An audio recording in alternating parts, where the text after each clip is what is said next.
Après, sur la face avant, on a voulu garder quelque chose d'assez simple. Il y a pas de, c'est pas surchargé de chrome, de petits détails, de choses comme ça. Mais l'idée, c'était quand même de trouver de la sculpture, de trouver du caractère, en particulier avec ce grand changement sur nos faces avant. Voilà, exactement. Enfin, les dents de lion, nous, on préfère que le vampire. Mais, mais- Est-ce que ça vous a choqué quand les... non, parce qu'on peut tout à fait concevoir que ce soit aussi perçu comme ça, bien sûr. Ou les tigres à dents de sabre, on peut tout imaginer. Mais en tout cas, l'idée, c'est quoi? C'est de dire, jusque-là, on faisait des sourcils lumineux sur nos voitures, jusqu'à 3008, 5008. Et à peu près sur toute notre gamme, on avait ça. Mais on constate une chose, c'est que tous les constructeurs du monde, c'est réglementaire, donc tout le monde fait quelque chose, en tout cas.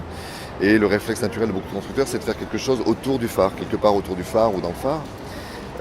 Et donc, on s'est dit, mais ça, c'est un identifiant fort pour un modèle, voire pour une marque sur la route, puisque toutes les voitures qu'on voit arriver en face, maintenant on voit plus que ça, jusqu'à ce qu'on les croise vraiment. Et on C'est fait, le, on c'est- fait plus c'est- la distinction ouais, c'est le avec, seul truc qu'on voit finalement de loin.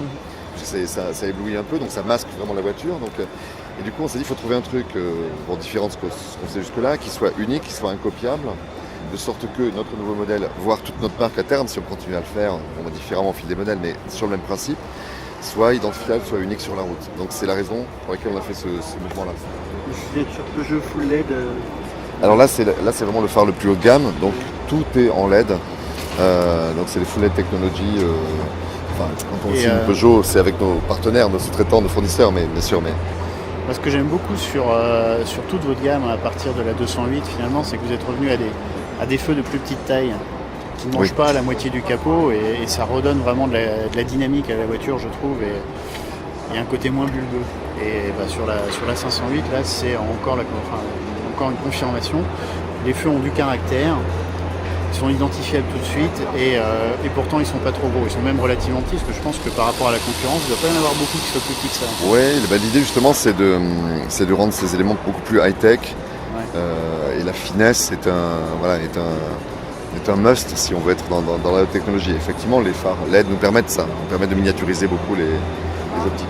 L'idée, c'est d'avoir quelque chose de pas surchargé de fioritures ou d'éléments de décoration qui se suffit à lui-même par sa sculpture en fait. Alors après, au-delà de ça, il y a des feux et un bandeau noir assez riche de contenu. Mais sinon, comment dire, le visuel se passe dans la sculpture de ce qui est peint, de ce qui est en couleur caisse. Donc on a ces grands pans scalpés. Qui donne l'impression presque d'avoir un béquet en plus. Voilà, mais tout ça, c'est de la sculpture d'éléments de carrosserie finalement. Et puis après, la magie du truc et le challenge technique qui va avec, évidemment. On veut faire 3 griffes comme tous nos modèles aujourd'hui. Il y a 1000 manières de l'interpréter, mais c'est toujours 3 griffes très visibles.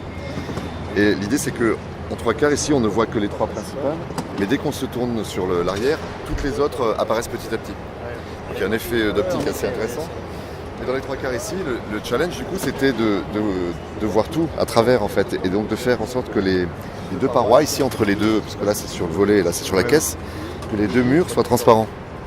Ça paraît bête, mais c'est très compliqué à faire. C'est de la soudure laser dans les parties transparentes, parce que les gens qui fabriquent les feux ne savent pas mouler tout d'un coup des pièces compliquées comme ça, c'est même pas démouable. Donc il y avait un petit challenge technique de souder au laser des pièces transparentes.